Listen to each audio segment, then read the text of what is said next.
রমজানের প্রথম রাত যখন শুরু হবে, প্রথম রাতে তারাবি পড়বেন। রাতে কি পড়বেন?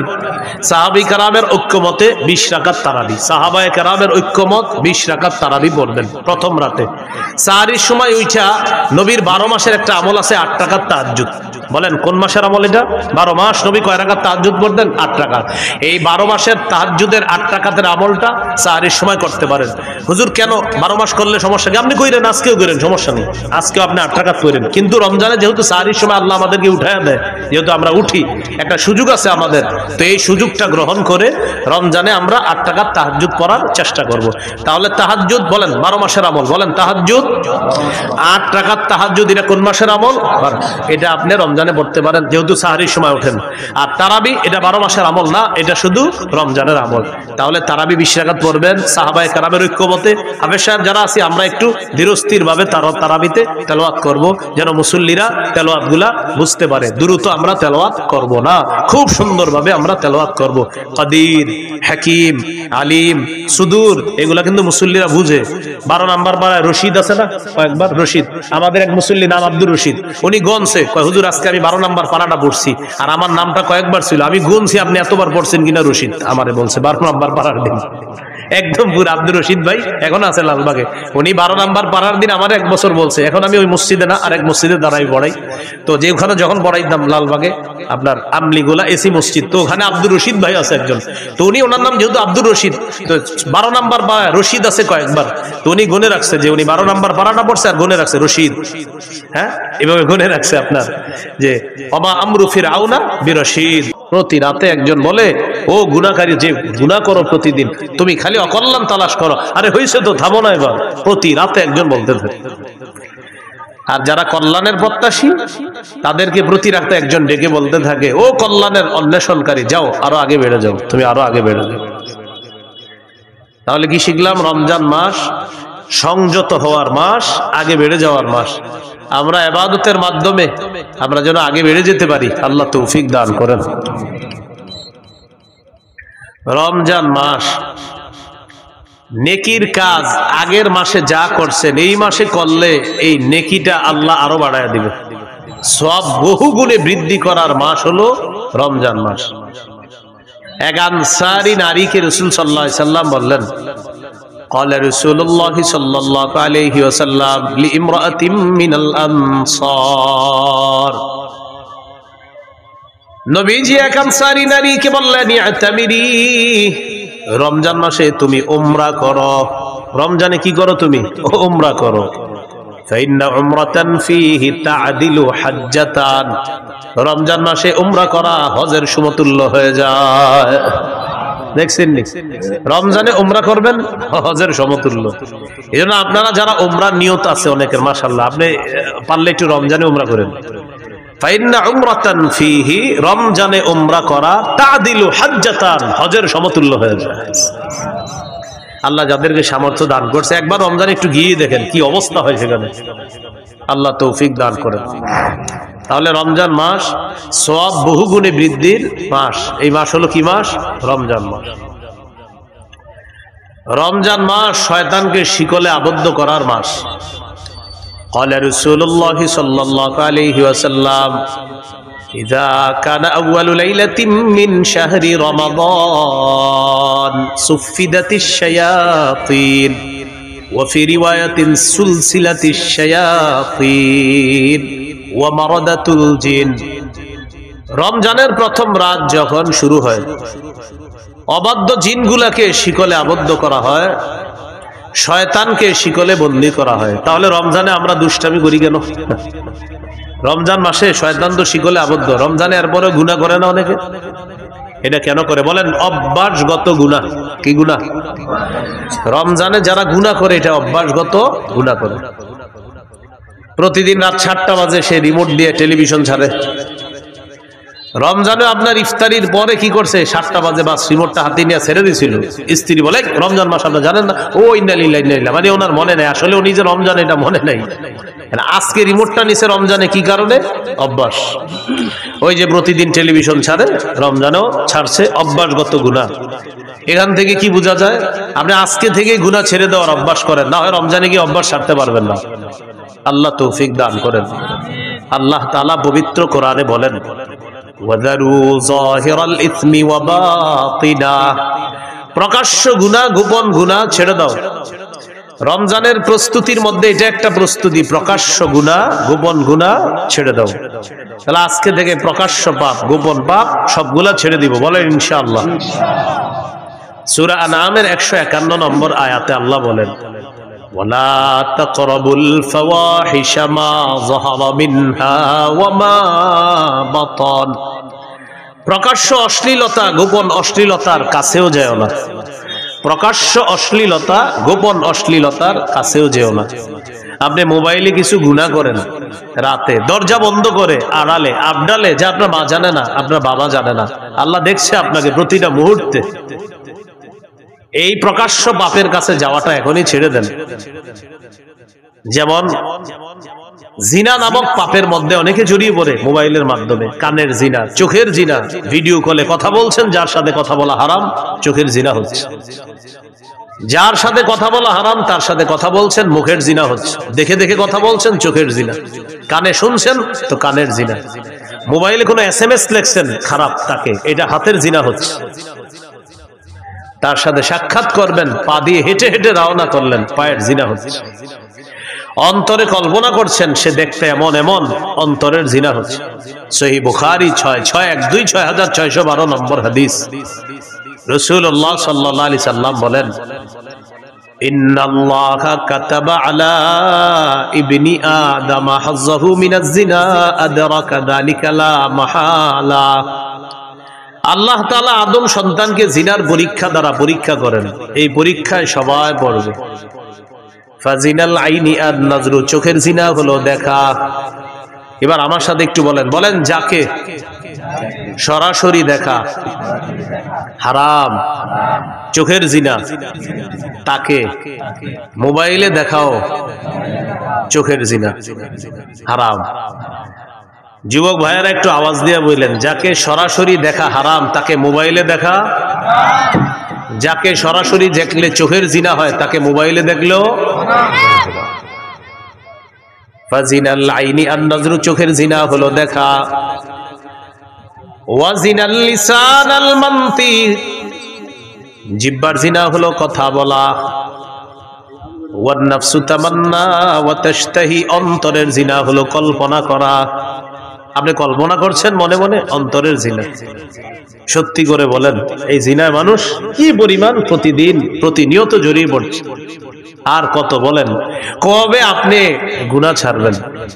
আর কত নেয়ামত আল্লাহর ভোগ করার পর আপনার উপলব্ধিতে আসবে যে আমি আল্লাহটা খাইতেছি, আল্লাহটা ভোগ করতেছি, সে আল্লাহ নাফরমানি আমি করতেছি। কিন্তু কবে আপনার বুঝ আসবে যে আমার নাফরমানি করা উচিত না? আল্লাহ বলতেছেন গুনাহ ছেড়ে দাও, প্রকাশ্য গুনাহ গোপন গুনাহ। আল্লাহ বলতেছেন পাপের কাছে যাও না, অশ্লীলতার কাছে যেও না। সূরা বনী ইসরাঈল 31 নম্বর আয়াতে বললেন, ওয়ালা তাকরাবুজ জিনা, বান্দা জিনার কাছেও যাও না। বলেন নাই জিনা কইরো না, বলছে জিনার কাছেও যাও না। এই আয়াতের ব্যাখ্যায় মুফাসসিরিনে কেরাম বলেন, মা ইউকাররিবু, এটার কাছে যাওয়া যাবে না। বান্দাকে যে জিনিস জিনা পর্যন্ত পৌঁছে দেয়, এটার কাছে বান্দা যাওয়া যাবে না। এই জন্য ভাইয়েরা, স্মার্টফোন ব্যবহার করলে যার বেশিরভাগ অংশ আপনার গুনাহ হয়, তা আপনি না করাই উত্তম। যদি স্মার্টফোন ব্যবহারে এমন হয় বিষয়টা যে আপনি 90% গুনাহ শুধু এটা দিয়ে করতেছেন, আর 10% আপনি ভালো কাজ করেন, সেক্ষেত্রে আপনারাই বলেন কি হুজুর 90 ভাগ গুনাহ করে এটা দিয়ে। যদি এমনটা হয় তো আপনি স্মার্টফোন কিভাবে ব্যবহার করেন বলেন? কারণ আপনি তো 90 ভাগ গুনাহ এটা দিয়ে করতেছেন। কোন আলেম আপনাকে ডাইরেক্ট এটা বলবে না যে তুমি ব্যবহার করবে না, কিন্তু আলেম বলবে তোমার যদি এটা দিয়ে সারাক্ষণ গুনাহ হয় তাহলে তো তুমি এটা ব্যবহার করবে। তো 90 ভাগ গুনাহ যেটা দিয়ে করতেছেন আপনি, না আপনি এটা ব্যবহার করতে পারছেন না। আপনি আপনার অফিসিয়াল কাজগুলা করেন, করে এটা রেখে দেন, কেউ আপনাকে না করবে না, কিন্তু আপনি এটা দিয়া পুরা দুনিয়ার সব গুনাহ আপনি পকেটের মধ্যে নিয়ে ঘুরতেছেন। তখন উলামায়ে কেরাম আপনাকে বলবে না তুমি এটা ব্যবহার করবে না। সত্যি করে বলেন, স্মার্টফোন দিয়ে কি গুনাহ হয় মানুষের? যদি বেশিরভাগ গুনাহ হয়, আপনার গুনার অংশ হয়, সেক্ষেত্রে মুফতিয়ানে কেরাম আপনাকে বলবে তুমি এটা চালাও না। তো আমি বলছিলাম গুনাহ ছাড়ার অভ্যাস করেন, রমজান মাস অভ্যাসগত গুনাহটা যেন রমজানে আমাদের না হয়। সামনের রমজানটাকে চ্যালেঞ্জ হিসাবে নেন যে ইনশাআল্লাহ এবার আমি গুনাহ মুক্তভাবে রমজানকে স্বাগত জানাবো, আর রমজানেও আমি পরিপূর্ণ সগীরা কবিরা গুনাহ থেকে যথাসাধ্য চেষ্টা করব গুনাহ থেকে বেঁচে থাকার জন্য ইনশাআল্লাহ। আল্লাহ তৌফিক দান করেন। তাহলে শয়তান কোথায় বন্দী থাকে? রমজানে শিকলে। গুনাহ করি কেন? অভ্যাসগত গুনাহ। তাই কি করতে হবে? গুনাহ ছেড়ে দিতে হবে, গুনাহের কাছেও যাওয়া যাবে না। আল্লাহ পাপ থেকে বেঁচে থাকার তৌফিক দান করেন। রমজান মাসের একটা রাত আছে, এই রাতটা 1000 মাসের চাইতে উত্তম। সূরা কদরের 3 থেকে 5 নম্বর আয়াতে আল্লাহ বলেন, লাইলাতুল কদরি খায়রুম মিন আলফি শাহ। লাইলাতুল কদর, কদরের রাতটা, খায়রুম মিন আলফি শাহ, 1000 মাসের চাইতে উত্তম।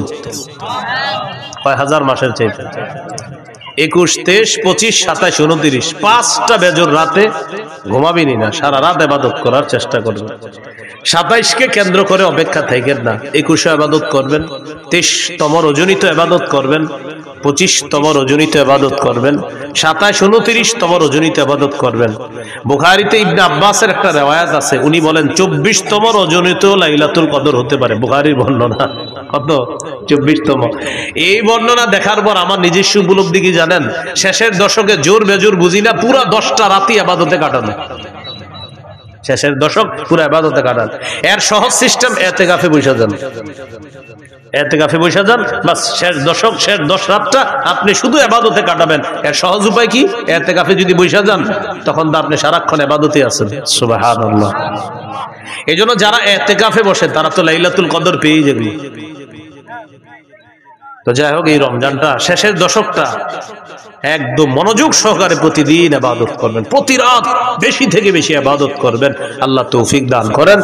এরপরেও যেন বেজর রাত্রিগুলো একটাও আমাদের মিস না হয়। মনে থাকবে তো ইনশাআল্লাহ? আল্লাহ তৌফিক দান করেন। এই হলো রমজান মাসের গুরুত্ব। এখন আমরা জানবো রোজার গুরুত্ব। রোজা, রোজা, সিয়াম। সৌমের আবিধানিক অর্থ হলো আল ইমতিনা, বিরত থাকা। সৌমের আবিধানিক অর্থ হলো বিরত থাকা। কথা না বলাকেও সৌম বলা হয়। কথা না বলাকেও কি বলা হয় ভাই? কথা না বলা কাকে বলে? দেখেন তো আমার দিকে তাকান, যে কথা বললাম না, চুপচাপ থাকলাম, এটাকে কি বলা হয়? সৌম বলা হয়। পেরেশান হয়েন না, হ্যাঁ?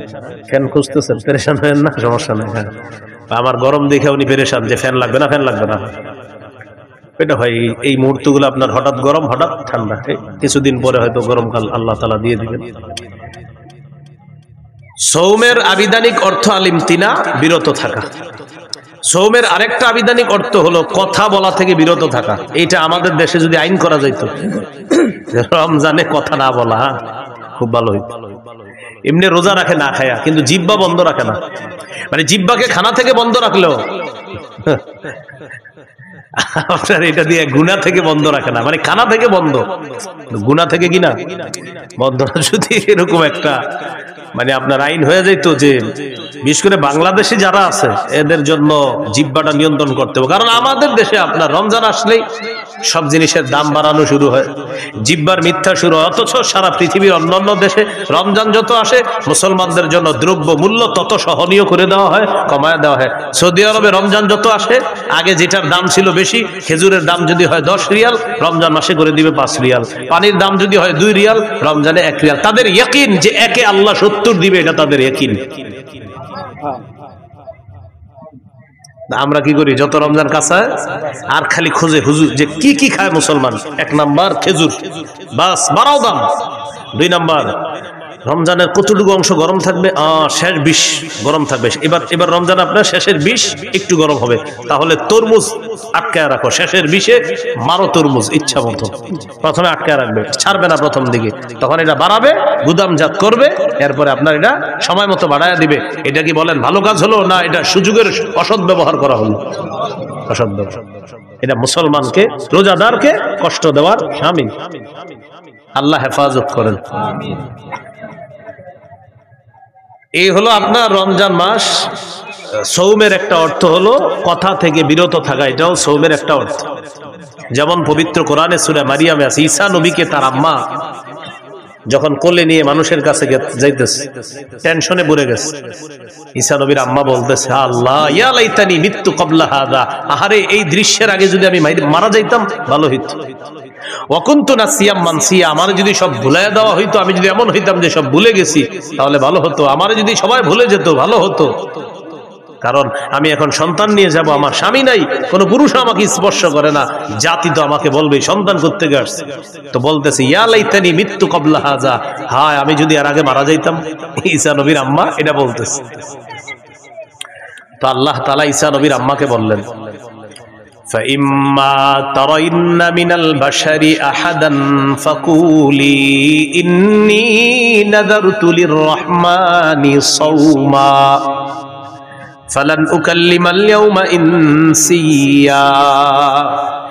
তুমি যদি মানুষের মধ্যে কাউকে দেখো তোমারে ডিস্টার্ব করতে পারে মানুষ, তখন তুমি বলবা ইন্নী নাযারতু লিররহমানি সাওমা, আমি কথা না বলার মানত করেছি, আমি রহমানের জন্য কথা না বলার মানত করেছি। এই যে সাওমা, সাওমা মানে কথা না বলার মানত করা। তাহলে সাওমের একটা অর্থ কি? কথা না বলা।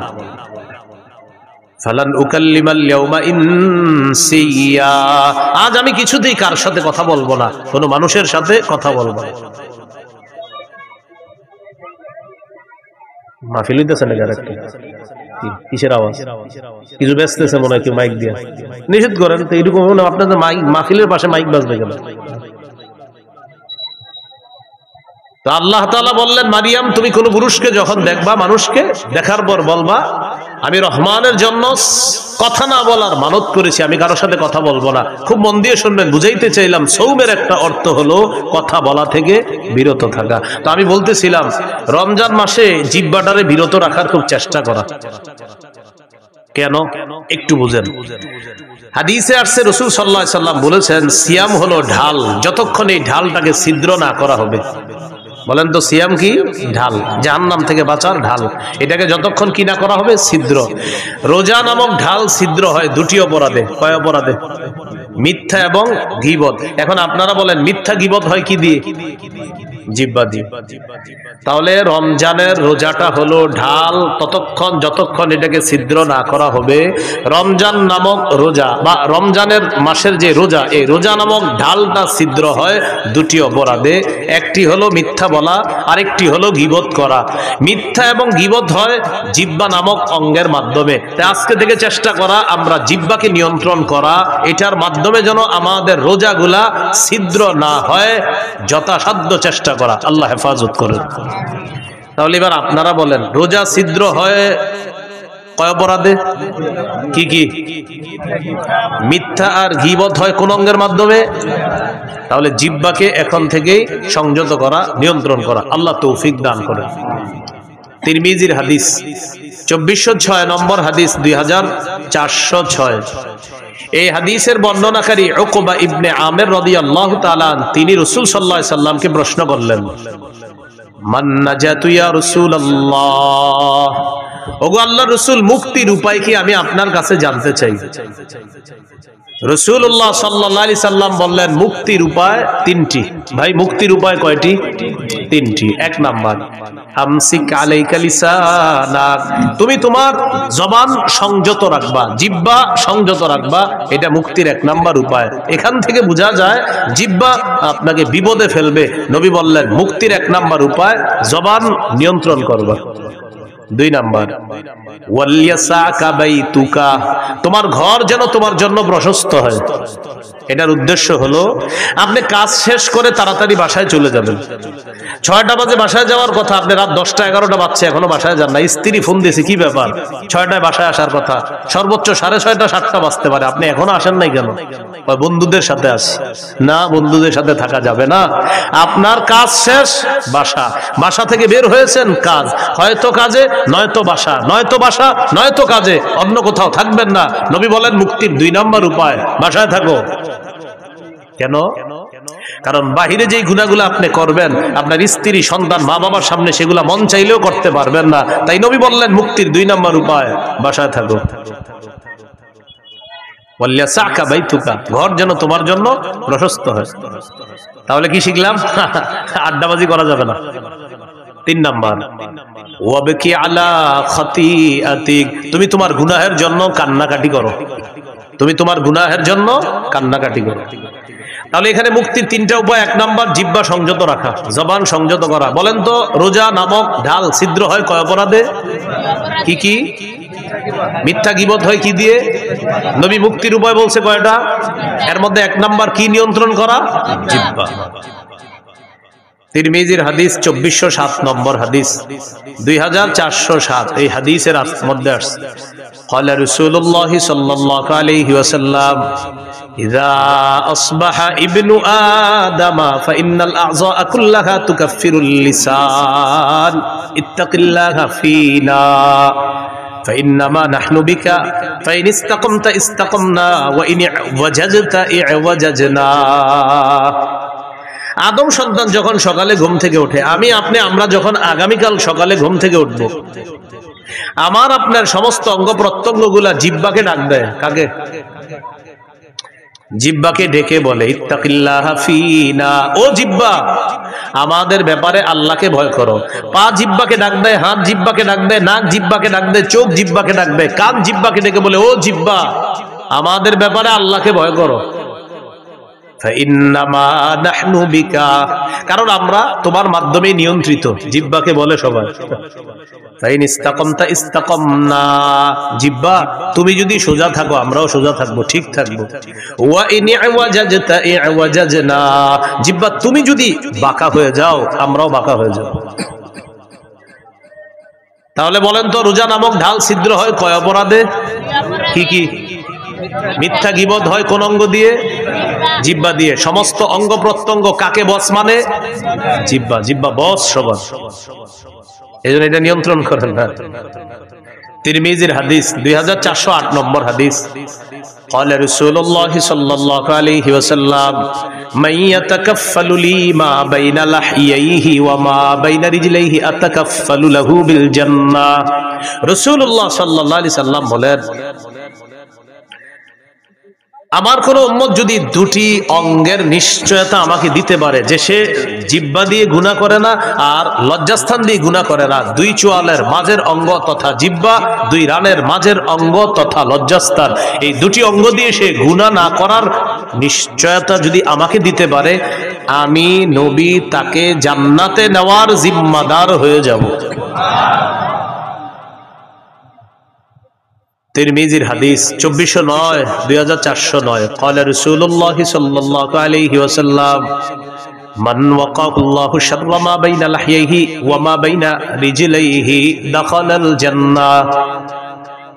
রাসূলুল্লাহ সাল্লাল্লাহু আলাইহি ওয়াসাল্লাম বলেন, আল্লাহ তাআলা যদি কোনো ব্যক্তিকে জিহ্বা এবং লজ্জাস্থানের গুনাহ থেকে হেফাজত করে, অনিষ্টতা থেকে হেফাজত করে, আল্লাহ তাআলা যদি আমাকে আপনাকে জিহ্বা এবং লজ্জাস্থানের অনিষ্টতা থেকে হেফাজত করে, বাঁচায়, নবী বলেন সে মরবে, দাখালাল জান্নাহ, জান্নাতে প্রবেশ করবে। আল্লাহর কাছে বলে, আল্লাহ জিহ্বার অপরাধ থেকে বাঁচান, লজ্জাস্থানের অপরাধ থেকে আমাকে বাঁচান। বলেন আমিন। তিরমিজির হাদিস 2410 নম্বর হাদিস, এই হাদিসের বর্ণনাকারী সুফিয়ান রাদিয়াল্লাহু তাআলা তিনি রাসূলুল্লাহ সাল্লাল্লাহু আলাইহি ওয়াসাল্লামকে বললেন, হাদিসনি বিআমরিন আ'তাসিমু বিহি ইয়া রাসূলুল্লাহ, হুজুর আমাকে এমন কিছু বলেন যেটা আমি মজবুত ভাবে আঁকড়ে ধরবো, এমন কিছু আমাকে বলেন। فقال رسول الله صلى الله عليه وسلم قل ربي الله ثم استقيم, তুমি বলো আমার রব আল্লাহ, এটার উপর অটল থাকবা। বলেন রব্বি আল্লাহ, বলেন আবার রব্বি আল্লাহ, আল্লাহ আমার রব বা আমার রব আল্লাহ। নবীজি বললেন তুমি এই কথাটা বেশি বেশি বলবা আর এটার উপর অটল থাকবা যে আমার রব আল্লাহ, আমার রব আল্লাহ, রব্বি আল্লাহ, আমার রব আল্লাহ। এর মানে হলো লা ইলাহা ইল্লাল্লাহ, আরো যত কিছু আছে এগুলা বেশি বেশি বলা, মানে আপনি স্বীকৃতি দেওয়া আমার রব আল্লাহ, এই কথার উপর অটল থাকা। এবার সাহাবী গুরুত্বপূর্ণ একটা প্রশ্ন করলেন রাসূল সাল্লাল্লাহু আলাইহি সাল্লামকে, মা আখওয়াফু মা তাখাফু আলাইয়া ইয়া রাসূলুল্লাহ, হুজুর আমার জন্য সবচেয়ে বিপজ্জনক আপনি কি মনে করেন? নবীজিকে প্রশ্ন করলেন, ইয়া রাসূলুল্লাহ, আমার জন্য সবচেয়ে বিপজ্জনক বিষয় কোনটি আপনি মনে করেন? আপনার কাছে জানতে চাই।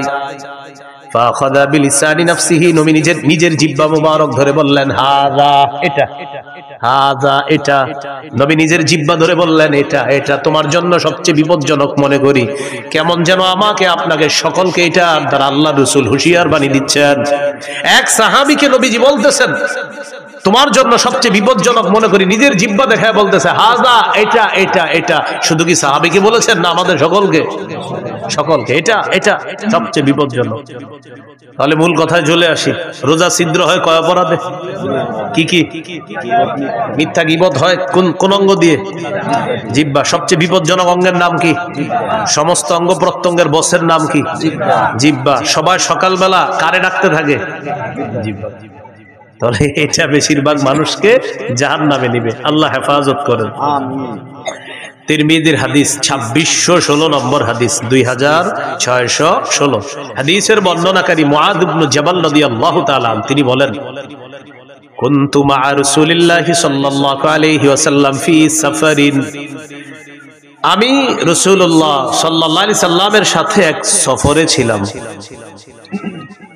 فأصبحت يوما قريبا منه ونحن نسير فأصبحت قريبا منه ونحن نسير। নবীর সাথে এক সফরে ছিলাম। সফরে চলতে চলতে একদিন সকালবেলা নবীর কাছাকাছি পৌঁছে গেলাম। বুঝছেন তো সফরটা, মানে ওই যুগের সফর কেমন হতো? কেউ হেঁটে, কেউ ঘোড়ায়, তো এইভাবে লম্বা বাহিনী। তো সাহাবী বলেন, ওই সফরের মধ্যে আমিও ছিলাম। আমি একদিন নবীর কাছাকাছি চলে গেলাম সকালবেলা। সকালবেলা নবীর কাছাকাছি যাওয়ার পর আমি নবীজিকে গুরুত্বপূর্ণ একটা বিষয়ে জানতে চাইলাম। তাহলে এই বিষয়গুলো আমাদের গুরুত্ব সহকারে জানতে হবে। হ্যাঁ, সবাই খুব মন দেন। সাহাবী বললেন, আখবিরনি বিআমালিন ইউদখিলুনিল জান্নাহ ওয়া ইউবাঈদুনি মিনান নার। হুজুর, আমারে এমন কিছু আমল বলেন যে আমলটা আমাকে জান্নাতে প্রবেশ করাবে, জাহান্নাম থেকে আমাকে দূরে রাখবে, এমন কিছু আমাকে বলেন। فقال رسول الله صلى الله عليه وسلم, নবীজি বললেন, তা'বুদুল্লাহ লা তুশরিকু বিহি শাইআ। রাসূলুল্লাহ সাল্লাল্লাহু আলাইহি সাল্লাম বললেন, তুমি আল্লাহর ইবাদত করবা, আল্লাহর সাথে শিরিক করবা না। ওয়া তুকিমুস সালাহ, তুমি নামাজ কায়েম করবা। ওয়া তুতিজ যাকাত, তুমি যাকাত আদায় করবা। ওয়া তাহুজ্জুল বাইতা, তুমি হজ করবা। ওয়া তাসুমু রমাদান, তুমি রমজানে রোজা রাখবা। এখন বলেন তো, ইসলামের মৌলিক বিধানগুলো চলে আসছে না কথার মধ্যে? রাসূলুল্লাহ সাল্লাল্লাহু আলাইহি সাল্লাম বললেন, আলা আদুল্লুকা আলা আবওয়াবিল খাইর, আচ্ছা আমি কি তোমাকে কল্যাণের দরজাসমূহের কথা বলবো না? এবার নবীজি বললেন, কল্যাণের অনেকগুলা দরজার মধ্যে উল্লেখযোগ্য দরজা হলো 3টি। কল্যাণের উল্লেখযোগ্য দরজা কয়টি? 1 নাম্বার সাওমু জুন্নাহ, 1 নাম্বার কল্যাণের দরজা হলো সিয়াম, রোজা রাখা। 2 নাম্বার সাদাকাতু তুতফিউল খাতিআতা কামা ইউতফিউল মাউন নার। 2 নাম্বার কল্যাণের দরজা হলো সদকা করা। সদকা এমন একটি ইবাদত, পানি যেমন আগুনকে নিভিয়ে দেয়, সদকা মানুষের গুনাহগুলোকে ধুয়ে মুছে সাফ করে দেয়। তুতফিউ, নিভিয়ে দেয়, সদকা গুনাহকে মিটিয়ে দেয়, নিভিয়ে দেয়। পানি যেমন আগুনকে নিভিয়ে দেয়, তো সদকা গুনাহকে এমন ভাবে মিটিয়ে দেয়, বিলীন করে দেয়। পানি যেমন আগুনকে বিলীন করে দেয়, মিটিয়ে দেয়। তো সদকা 2 নাম্বার দরজা। 3 নাম্বার ওয়া সালাতুর রাজুলি মি জাওফিল লাইল, রাতে তাহাজ্জুদ পড়া। কি পড়া? রাতে তাহাজ্জুদের নামাজ পড়া রাতের বেলা। এখন আপনার রিজিক দরকার, কল্যাণ দরকার, তো এই 3 ইবাদত বাড়ায় দিতে হবে আপনার। রোজা রাখা, সদকা করা, তাহাজ্জুদ পড়া। বলতে পারেন, হুজুর আমার তো টাকাই নেই, সদকা করবো। 1 টাকা দিবেন, 1 টাকা থাকলে 1 টাকায় সদকা করবেন। তাহলে রোজা রাখা, সদকা করা, তাহাজ্জুদ পড়া, এটা হলো আপনার কল্যাণের দরজা। নবীজি এটা বলার পর বললেন, আলা উখবিরুকা বিরাসিল আমরি কুল্লিহি ওয়া আমুদিহি ওয়া দিরওয়াতি সানামি। আচ্ছা, আমি কি তোমাকে কোন জিনিসের মূল কোনটা এটা বলবো না, খুঁটি কোনটা এটা বলবো না, আর সর্বোচ্চ চূড়া কোনটা এটা বলবো না? তখন নবী বললেন, রাসুল আমরি আল ইসলাম, মূলের নাম ইসলাম। সুবহানাল্লাহ। ভাই, মূলের নাম কি? ওয়া আমুদুহু আস-সালাহ, খুঁটির নাম নামাজ। ওয়া দিরওয়াতু সানামিহি আল জিহাদ, সর্বোচ্চ চূড়ার নাম হলো জিহাদ, সর্বোচ্চ শিখরের নাম হলো জিহাদ। তাহলে মূলের নাম ইসলাম, খুঁটির নাম নামাজ, সর্বোচ্চ শাখা চূড়া এটার নাম হলো জিহাদ। তাহলে মূলের নাম, খুঁটির নাম, সর্বোচ্চ চূড়া জিহাদ। এখন একটু মন দিয়ে বুঝেন তো, নামাজের কথা আসছে, রোজা, হজ, যাকাত, জিহাদ, সদকা, এরপরে আপনার কল্যাণের দরজা, ইসলাম, সব কিছু চলে আসছে ওয়াজের মধ্যে। এর মানে আমাদের নবী মৌলিক যে ওয়াজটা করেছেন ওই সাহাবীকে, এই মৌলিক কথাগুলা গবেষণা করলে আপনি সারা জীবন কাটাই দিতে পারবেন। ওই সাহাবীকে এই ওয়াজগুলা করলেন, করার পর নবীজি সর্বশেষ যেটা বললেন, আপনার আশ্চর্য হবেন এটা শুনলে। নবীজি এগুলা বলার পর সাহাবীকে বললেন, আলা আদুল্লুকা আলা মালাকি যালিকা কুল্লিহি, আমি যে তোমাকে এতগুলা কথা বললাম, ইবাদত করতে বললাম, নামাজ পড়তে বললাম, যাকাত দিতে বললাম, হজ করতে বললাম, রোজা রাখতে বললাম, কল্যাণের দরজা সমূহের পরিচয় তোমাকে দিয়ে দিলাম, সৎকার কথা বললাম, তাহাজ্জুদের কথা বললাম, জিহাদের কথা বললাম, খুঁটির কথা বললাম, সর্বোচ্চ চূড়া জিহাদ এটার কথাও বললাম, ইসলামের কথাও বললাম। নবীজি বলেন, এই সবগুলা বিষয় তোমাকে বললাম, এর সার নির্যাসটা কি আমি তোমাকে বলবো না? এগুলার সার নির্যাসটা কি তোমাকে বলবো না? সার নির্যাসটা এখনো বাকি আছে, সেটা কি তোমাকে বলবো না? এখন আপনারা বলেন, সার নির্যাসটাই তো আমাদের দরকার। সাহাবী অবাক, এতক্ষণ সুন্দর ওয়াজ করলেন নবীজি, এখনো নাকি সার নির্যাস বাকি। তো নবী সার নির্যাস বলার সময় বললেন, আখাযা বিল ইনসানিহি, জিহ্বা ধরলেন, ধরার পর বললেন, মুআজ কুফা আলাইকা হাযা, এটা নিয়ন্ত্রণ করো, উপরের সব ওয়াজ ঠিক থাকবে। এটা নিয়ন্ত্রণ করো, সব ঠিক থাকবে। মানুষ জিহ্বার মাধ্যমে তার আমলগুলো নষ্ট করে দেয়, সব বরবাদ করে দেয়। রাতে তাহাজ্জুদ পড়ছে 3টার দিকে, কয়টায়? পাশাপাশি দুইজন হাঁটে সকালে, তো আমি ওনারে খালি বলি, আপনার বিড়াল না 3টা বাজে এত ডিস্টার্ব করে ওনারে?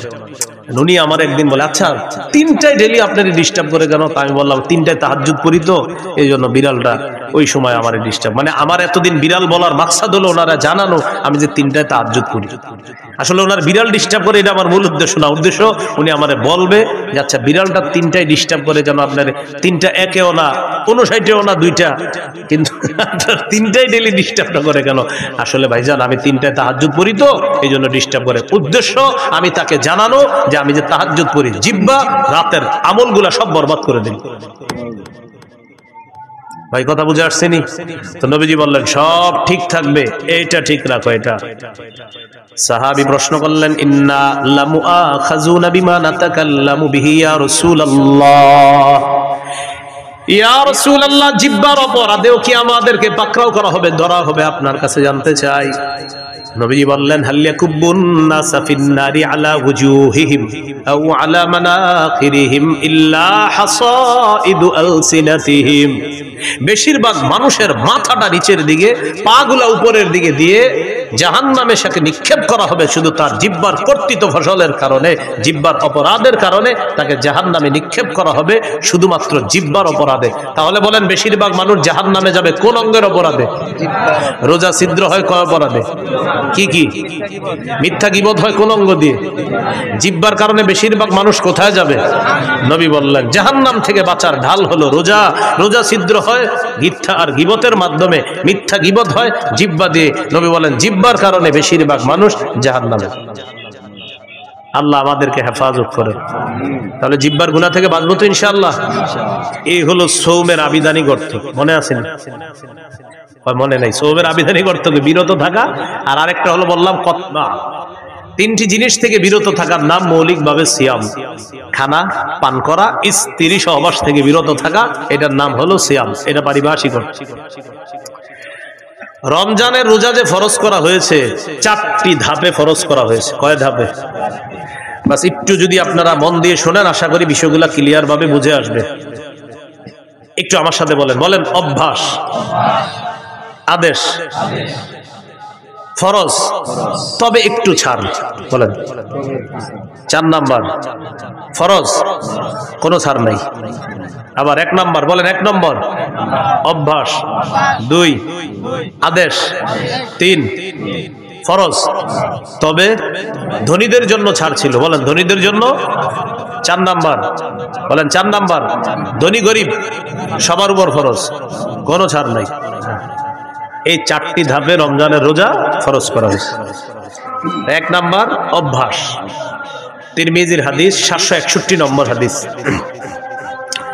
আবু যর গিফারি রাদিয়াল্লাহু তাআলা আনহুকে রাসূলুল্লাহ সাল্লাল্লাহু আলাইহি সাল্লাম বলেন, আবু যর, ইযা সুমতা মিনাশ শাহরি সালাসাতা আইয়াম, তুমি যদি প্রত্যেক মাসে 3টি রোজা থাকতে চাও, ফাসুম সালাসা আশরাতা ওয়া আরবাআ আশরাতা ওয়া খামসা আশরাতা, তুমি যদি প্রতি মাসে 3টি রোজা রাখতে চাও তাহলে 13, 14, 15 রাখবা। যদি চাও তাহলে রাখবা। অভ্যাস, মন চাইলে রাখতে পারো। তাহলে প্রথমে নবী অভ্যাস করাইলেন সাহাবায়ে কেরামকে যে তুমি যদি 3টা রোজা রাখতেই চাওই মাসে, তাহলে 13, 14, 15 আরবি মাসের এই রোজাগুলা রাখবা। আর হাদিসে আসছে মান সামা সালাসাতা আইয়ামিন মিন কুল্লি শাহরিন কানা কামান সামা দাহর, যে ব্যক্তি প্রতি আরবি মাসে 3টা রোজা রাখবে, এর মানে 3, 11, 33টা রোজা, প্রতি আরবি মাসে 3টা রোজা। মা বোনদেরকে এই কথাগুলো বললেন, তারা এই রোজাগুলো রাখতে খুব আগ্রহী। পুরুষরা হয়তো কাজ টাজ করে, অনেকে রাখে না। প্রতি আরবি মাসে 3টা রোজা যদি রাখে কেউ, তাহলে 3, 11 কয়টা হয়? 33টা। এই 3, 11, 33টা রোজা, প্রতি আরবি মাসে 3টা রোজা যদি কেউ রাখে, কানা কামান সামাদ দাহর, সে কেমন যেন সারা বছর রোজা রাখে। যদি এই অফারটা রমজান মাসের পরে শাওয়াল মাসেও আছে।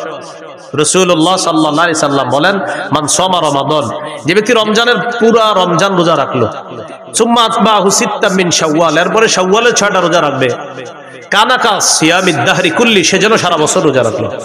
তাহলে একটা হলো 11 মাস, 3, 11, 33টা, এটা একটা অফার আছে। আর একটা হলো শাওয়ালের 6টা রোজা, ওইটাও একটা অফার আছে। তো যাই হোক, আমাদের মূল আলোচনা ছিল 1 নাম্বার অভ্যাস, নবীজি অভ্যাস করেছে, চাইলে 3টা রোজা আরবি মাসে রাখতে পারো। 2 নাম্বার কি ছিল? আদেশ।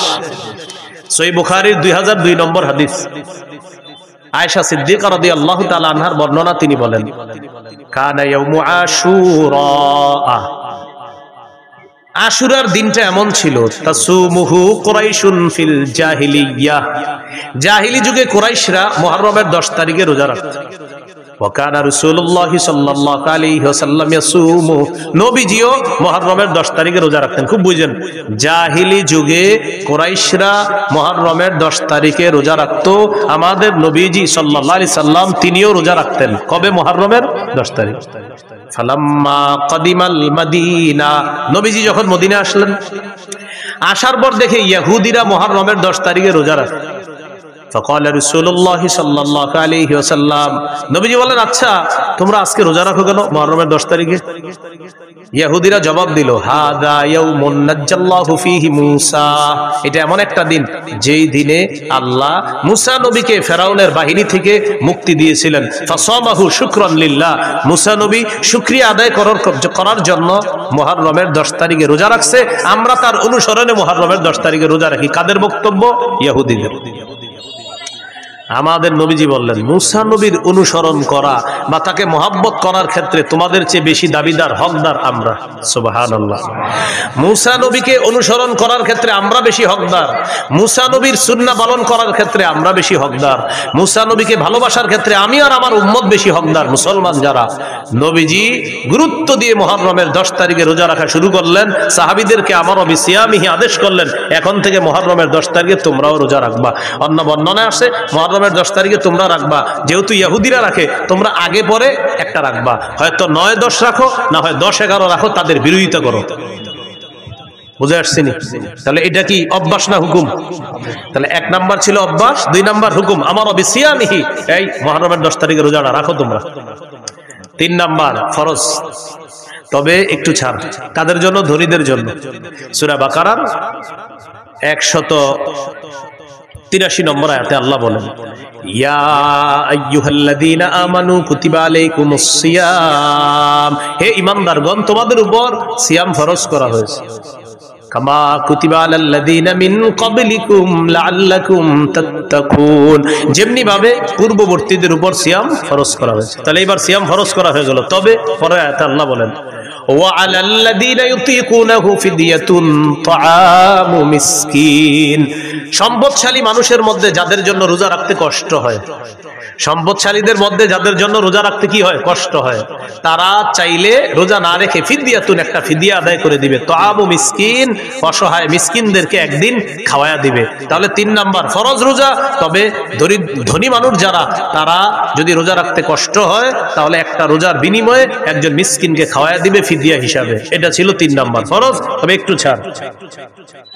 4 নাম্বার ফামান শাহিদা মিনকুমুশ শাহরা ফালইয়াসুমহু, শোনো আর ছাড় নাই, তোমাদের মধ্যে যারা রমজান মাস পাবা, সে ধনী হোক গরিব হোক, ওজোর ছাড়া আর রোজা ভাঙা যাবে না, সবার রোজা রাখতে হবে, সে ধনী হোক গরিব হোক। তাহলে ধনী হোক গরিব হোক, আগের বিধানটা এটার মাধ্যমে রহিত করে দেওয়া হয়েছে। ফামান শাহিদা মিনকুমুশ শাহরা, তোমাদের মধ্যে যারাই রমজান পাবা ফালইয়াসুমহু, সেই রোজা রাখতে হবে, চাই ধনী হোক চাই গরিব হোক। এই হলো 4টি ধাপে আল্লাহ রোজা ফরজ করছে। তাহলে 3 নাম্বারটা একটু শিথিল ছিল, 4 নাম্বার আর কোনো শিথিল নাই, ফরজ। রোজা ফরজ হওয়ার পর 2 নাম্বার কি ছিল? ওলামা হযরত না অন্যরা বলবেন 2 নাম্বার কি ছিল? আদেশ। রমজানে রোজা ফরজ হওয়ার পর এই আদেশটা চলে গেল। হাদিসে আসে তারাকা ইয়াউমা আশুরা ফালাম্মা ফুরিদা রমাদান, রমজানের রোজা যখন ফরজ হলো নবীজি কি করলেন? তারাকা ইয়াউমা আশুরা, আশুরার দিনে রোজা যে গুরুত্ব দিয়ে রাখতেন, এই বিধানটা নবী শিথিল করে দিলেন। নবী এই বিধানটাকে আপনার শিথিল করে দিয়ে ঘোষণা করে দিলেন ফামান শাআ সামা ওয়া মান শাআ তারাকা। শোনো, রমজানের রোজা যেহেতু ফরজ হয়ে গিয়েছে, এখন আর তোমরা আবশ্যক না মুহররমের 10 তারিখে রোজা রাখা, মন চাইলে রাখবা, মন না চাইলে রাখবা না, কারণ এখন রোজা ফরজ করা হয়েছে। বুঝে আসছেনি? তাহলে 1 নাম্বার অভ্যাস, 2 নাম্বার আদেশ। বলেন আদেশটা কি আর আছে? কিসের মাধ্যমে এটা রহিত? ফরজের মাধ্যমে। হ্যাঁ, 3 নাম্বার ফরজ, একটু শিথিল ছিল কাদের জন্য? ধনীদের জন্য। 4 নাম্বার কোনো শিথিলতা নাই, ধনী গরিব সবাই রাখতে হবে। তবে অসুস্থ অথবা সফরে থাকলে সেটা মাসালা ভিন্ন। ফামান কানা মিনকুম মারিদান, তোমাদের মধ্যে কেউ যদি অসুস্থ থাকে, আও আলা সাফার, অথবা সফরে থাকে, আর এই কারণে যদি সে রোজা রাখতে না পারে, ফাইদ্দাতুম মিন আইয়ামিন উখর, গনে গনে রেখে দিবে, পরে রোজাগুলা আদায় করে নিবে। এখানে একটা মাসালা, আমাদের মা বোনরা সহ অসুস্থতার কারণে যারাই রোজা রাখতে না পারে রমজান মাস, কথার কথা আমাদের কোনো বোন মা অসুস্থতার কারণে তিনি 4টি 5টি 6টি রোজা রাখতে পারে নাই। এখন তিনি রমজানের পরে কি মাস? আরবি শাওয়াল মাস। শাওয়ালের ফজিলত চায়, আবার ভাঙতি রোজাগুলোও আদায় করবে। এখন অনেকে কি করে? ভাঙতি রোজা আদায় করতে গিয়ে শাওয়ালের নিয়ত করে ফেলে যে আমি আজকে ভাঙতি রোজা রাখতেছি, রমজানে যে 6টা রোজা আমার বাকি আছে। কথার কথা রমজানে ওনার 5টা রোজা ভাঙতি ছিল, তো উনি নিয়ত করছে আজকে আমি রোজা রাখতেছি, আমার রমজানে যে 5টা রোজা বাদ গেছে, এই আজকে প্রথম রোজা রাখলাম, আবার শাওয়ালের 6 রোজার 1 রোজার নিয়ত করলাম। হবে না? বলেন কি এটা হবে না? তাদাখুল হবে না, আলাদা রাখতে হবে। যদি অসুস্থতার কারণে কথার কথা আপনার 4টি রোজা রাখতে পারেন নাই, 5টি রোজা রাখতে পারেন নাই, এটা আলাদা রাখতে হবে। আর শাওয়ালের 6 রোজার ফজিলতের জন্য 6টা রোজা আলাদা রাখতে হবে। বুঝে আসছেনি? ফজিলতের জন্য আলাদা, ভাঙতি রোজা আলাদা। আল্লাহ আমাদেরকে মনে রাখার তৌফিক দান করেন।